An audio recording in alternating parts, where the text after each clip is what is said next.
remember the lines, you know, when he says, you know, he's that kind of character that he just gets what he wants, and he says, you know, he says to Merkin plays the secretary, or plays one of his cabinet members in the films, and Broadhurst is constantly hitting on her, but she rejects his approaches, but Broadhurst is still confident, and he says, she'll come around, just you wait and see.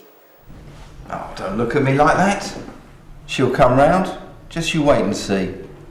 And he gets her, which is even better. The TACs have been sent into Subtopia. I want it done as quickly as possible. Well, it's hard to give a time span on how long it will take, but you can be rest assured they're in extremely good hands. The winds of Santa Ana. Do you know these winds, Catherine? The Santa Ana winds of California. That's right. When the ill winds blow, they leave a trail of destruction. And I don't mean the kindly associated with winds. I mean the kind that stem from the mind. A fuck-up of the mental state. People quarrelling and fighting when normally they wouldn't do so. Do you see the similarities between our thought-altering chemicals and the winds of Santa Ana? Yes. Because they're the same. But there are some people with a genetic profile which means they're immune to That's not a problem. Once the majority have succumbed to the winds, the minority immune to them won't matter. Just make sure this information isn't leaked. It would be a catastrophe. After all, these are our very own Department of Science's discovery. There is no sharing of technology. I'll keep you informed. Merkin. That's what those pitiful fools in Subtopia call the furry item of clothing that barely covers your genitalia. Such a meaningless contribution to the clothing industry. They're probably so foolish they didn't even patent it. You could go and claim that it was your bit of genius and nobody could stop you. Roles don't really get bigger than the Prime Minister, and that was a very interesting time that we shared on that character, because for a while I was in the dilemma of, well, you know, Prime Minister, maybe he's got to have a posh accent to him, and Neil's going to have to speak, you know, sort of RP English and stuff like that, Queen's accent.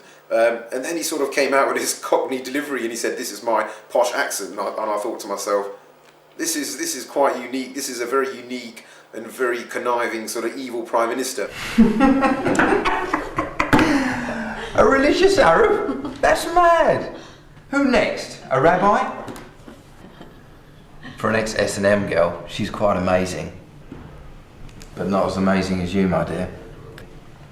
Flattery will get you nowhere. Oh, Miss Merkin, please forgive me. Give me a kiss. He's just pure evil, which is fascinating to me, because in real life, Neil is such a nice, genuine guy. You know, he's the total opposite of Broadhurst. Well, actually, I'm not too sure about that. He's a bit of a dodgy guy deep down, but anyway, I'm not going to talk about that just yet.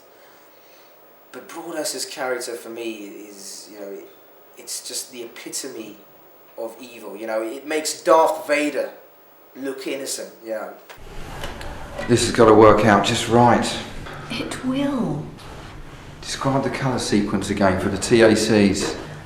Turquoise is homosexuality, white is servitude, pink is lust, red is vengeance, black for dominance, orange for greed, shocking pink for anger, burgundy is prejudice, yellow is betrayal. Lies, betrayal, the same thing.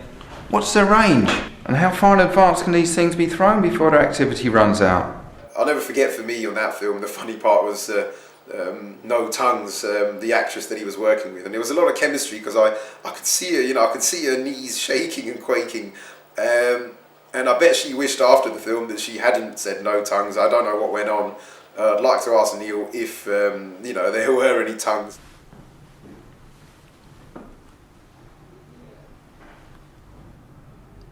Five, 4, 3, 2. Sorry. Because it looked to me like there almost was, but she was very specific about warning us that, you know, well, warning Neil, not me, that you know, there shouldn't be any tongues, and Neil still reminds me of that incident. So that was quite a very enjoyable moment. The British have invaded the city. There are a handful of prisoners, and no other survivors found.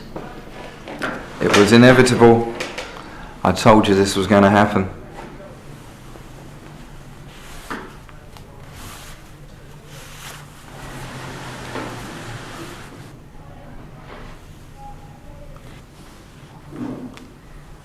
lookalike winners. I don't think there's anybody in this world today that could pull off Broadhurst as well as Neil Maddison did. And I tell you this, that we're probably going to get a couple of $1 million and pounds or what have you to remake Windsor Santana again. I'm sure Robert De Niro's and all your Al Pacinos of the world are going to be coming up to us and saying, we want to play Prime Minister Broadhurst.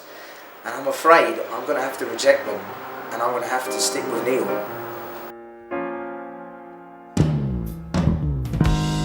No, it sounds funny, but I just can't stand the pain. Girl, I'm leaving you tomorrow. Seems to me, girl, you know I've done all. What more could Neil Maddison do? You know, he had achieved the epitome of acting genius, as far as I was concerned. You know, what more could the guy do? But the great professional that Neil Maddison is, and the great talent that it is, he wanted more, you know, and he got involved in a lot of the behind the scenes of the films that we was doing afterwards. And we set up a new organisation called Transient Film Exchange, and Neil was involved in, you know, raising that organisation to new heights and making better films. And together as a team, we all believed that, you know, we're going to take over the world and make magic, you know. And that's what was great about Neil, because he had that desire, he had that ambition, and just getting together, I think that, you know, us as a team, we fucking shone, you know, we were flying. There was no stopping us, literally. There was nothing we couldn't do. That big belly by our side, we just had the thrust and the push and the drive that we needed. There's no doubt about that. Make no mistake. It's an old building. That's right. It's listed. You must be Jason. Yeah. Jason Singh. I'm Ingrid's boyfriend. This is my girlfriend, Ingrid. Correct me if I'm wrong, but didn't two policemen that visit you yesterday after you made your complaint? It wasn't a complaint. She's been threatened, she's been stalked, and she's even had her house broken into. Mr. Bennett, or whatever you call yourself. Well, son, take that chip off your shoulder. Killer Heels, it was like he played a great cameo, a man who had been there and done it all, and he thought, let me do a little cameo, and another wonderful performance as Detective, what was his name? Did he ever have a name? I'm Detective Inspector Bennett. No, he wasn't Detective Singh. Constable Singh. I'm told, I don't know whether you like this. Originally he was. Deep down he is a racist bastard, as Bennett. Neil. But he was, he played Detective Bennett originally, well, in our minds, as far as I'm concerned anyway. I'm sure Ash would agree that he's Detective Singh, really. This is my beautiful colleague, Detective Constable Singh. He was just as cool, calm and collected as ever, you know. Steve McQueen, eat your heart out, you know. Neil was just the epitome of cool by this stage. Even us police officers have these nowadays. My number's on the back, you can contact me there. Of course, beyond human imagination, there's always a possibility of ghosts. What? Don't sound so shocked. I sense spirits. Not bad ones, but good ones. Though there are bad ones outside your building. I know these things. My mother used to tame the bastards. Why don't you call her down then? She's dead, you idiot.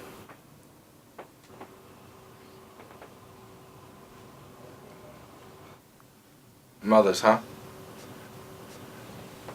It's the effect they have on you. I'd advise you to put salt by the door to frighten the demons.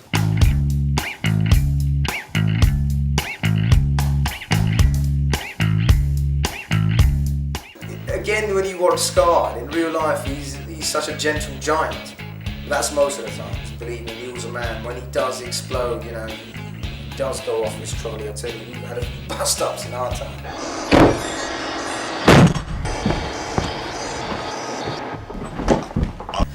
It's not all been a plain happy sailing.